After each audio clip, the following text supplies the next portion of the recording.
Aujourd'hui, le 13 avril 2026. Première lecture. Quand ils eurent fini de prier, ils furent tous remplis du Saint-Esprit et ils disaient la parole de Dieu avec assurance. Lecture du livre des Actes des Apôtres. En ces jours-là, lorsque Pierre et Jean eurent été relâchés, ils se rendirent auprès des leurs et rapportèrent tout ce que les grands prêtres et les anciens leur avaient dit. Après avoir écouté, tous, d'un même cœur, élevèrent leur voix vers Dieu en disant : Maître, toi, tu as fait le ciel et la terre, et la mer et tout ce qu'il renferme. Par l'Esprit Saint, tu as mis dans la bouche de notre Père David, ton serviteur, les paroles que voici. Pourquoi ce tumulte des nations? Ce vain murmure des peuples? Les rois de la terre se sont dressés. Les chefs se sont ligués entre eux. Contre le Seigneur et contre son Christ? Et c'est vrai. Dans cette ville, Hérode et Ponce Pilate, avec les nations et le peuple d'Israël, se sont ligués contre Jésus, ton saint, ton serviteur, le Christ à qui tu as donné l'onction.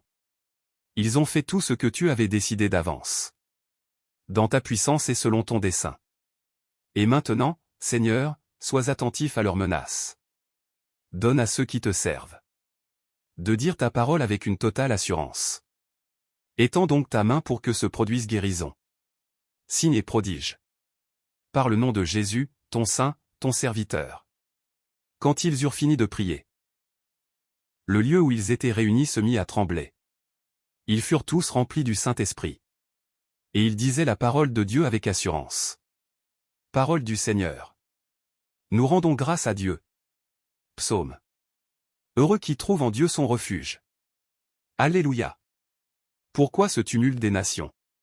Ce vain murmure des peuples? Les rois de la terre se dressent. Les grands se liguent entre eux. Contre le Seigneur et son Messie. Faisons sauter nos chaînes. Rejetons ses entraves. Celui qui règne dans les cieux s'en amuse.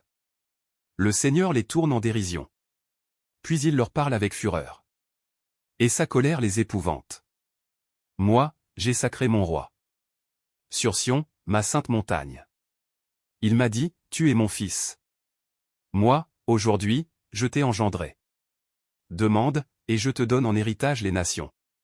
Pour domaine la terre tout entière. Tu les détruiras de ton sceptre de fer. Tu les briseras comme un vase de potier. Évangile. Personne, à moins de naître de l'eau et de l'esprit, ne peut entrer dans le royaume de Dieu. Alléluia. Alléluia. Si vous êtes ressuscité avec le Christ, recherchez les réalités d'en haut.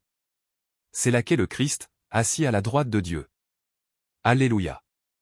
Évangile de Jésus-Christ selon saint Jean. Il y avait un homme, un pharisien nommé Nicodème. C'était un notable parmi les Juifs. Il vint trouver Jésus pendant la nuit. Il lui dit : Rabbi, nous le savons. C'est de la part de Dieu que tu es venu.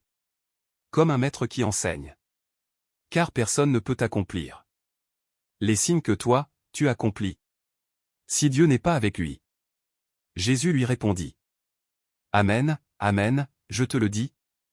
À moins de naître d'en haut, on ne peut voir le royaume de Dieu. Nicodème lui répliqua : Comment un homme peut-il naître quand il est vieux? Peut-il entrer une deuxième fois dans le sein de sa mère et renaître? Jésus répondit : Amen, Amen, je te le dis. Personne, à moins de naître de l'eau et de l'esprit, ne peut entrer dans le royaume de Dieu. Ce qui est né de la chair est chair. Ce qui est né de l'esprit est esprit. Ne sois pas étonné si je t'ai dit : il vous faut naître d'en haut. Le vent souffle où il veut. Tu entends sa voix. Mais tu ne sais ni d'où il vient ni où il va. Il en est ainsi. Pour qui est né du souffle de l'esprit. Acclamons la parole de Dieu. Louange à toi Seigneur Jésus.